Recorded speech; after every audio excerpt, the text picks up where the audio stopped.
Thank y'all very, very much. Thank you. Just a few words into his speech, Bobby Jindal went after the current president. You know, it'd be very easy to get up here and give a speech with a lot of applause lines attacking President Obama. C-SPAN labeled it as Road to the White House 2016. I want to talk to you a little bit about where do we go as a Republican Party. In May of 2013, day 21 of the Louisiana legislative session, Jindal traveled to New Hampshire, giving this speech, the keynote address, at a Republican fundraising dinner. We lost an election. It's time to get over it. But a longtime political analyst and observer wonders why Jindal paid for the trip out of his Louisiana campaign account. He's converting funds to whatever it is that serves his purpose. He's not following the law. The state campaign finance law allows politicians to spend campaign money on their Louisiana elected office or any future Louisiana election.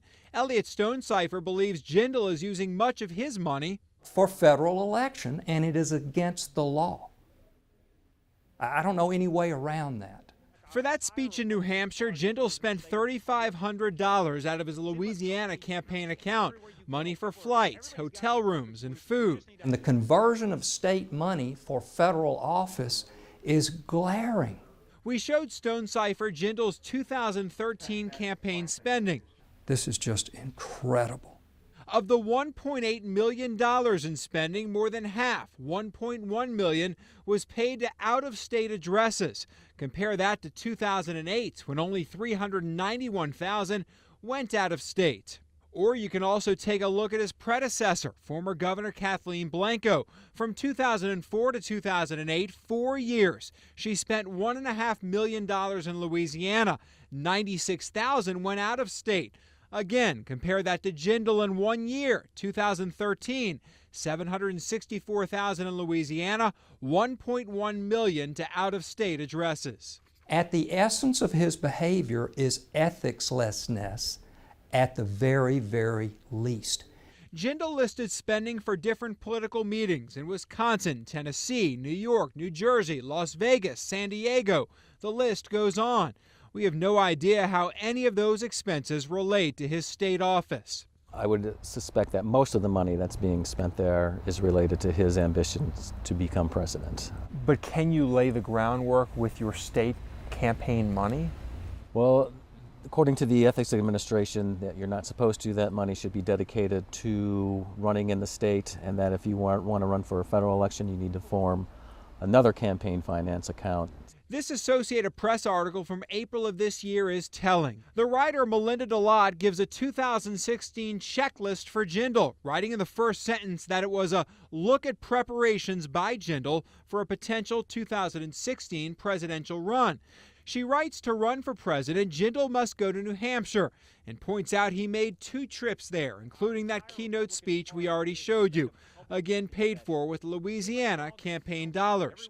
The article also adds he must have foreign travel and notes he traveled to Canada in August of 2013 to speak to the Oilmen's Business Forum luncheon. His state campaign records show he paid for hotel rooms and food for that trip.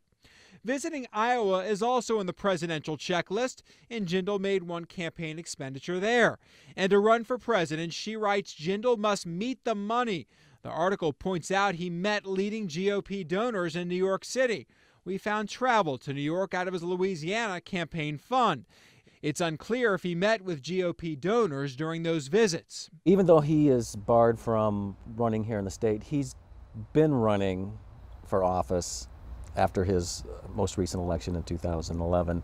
He's been running to basically build up his name recognition, his reputation among Republican primary voters on the national stage. So he has been running.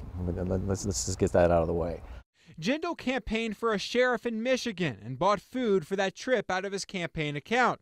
Jindal supported a North Carolina congressman for re-election and paid for a hotel room for an event there, again with Louisiana campaign funds.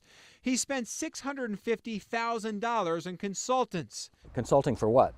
I mean, he's not running for office again. Jindal's campaign says consultants advise on policy, press, and digital. Jindal spent a total of $80,000 on air travel, in some cases leasing a private jet. In 2009, his campaign spent just $7,000 on air travel, but as his national profile and aspirations increased, so did the amount he spent on travel. A broader look at overall spending tells the same story. Looking at non-election years, he went from spending a total of $720,000 in 2008 to $1.8 million last year. In 2013, spending reached its highest non-election year level. Spending included a March speech at the National Gridiron Club in D.C. Jindal's campaign account spent nearly $5,000 on transportation, airfare, parking, and tickets to the event. According to the Washington Post, Jindal and President Obama gave the speeches that night.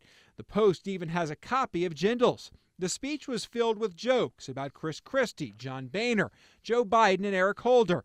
It had no message about his current role as governor, policies in Louisiana, or any message that relates to his current office.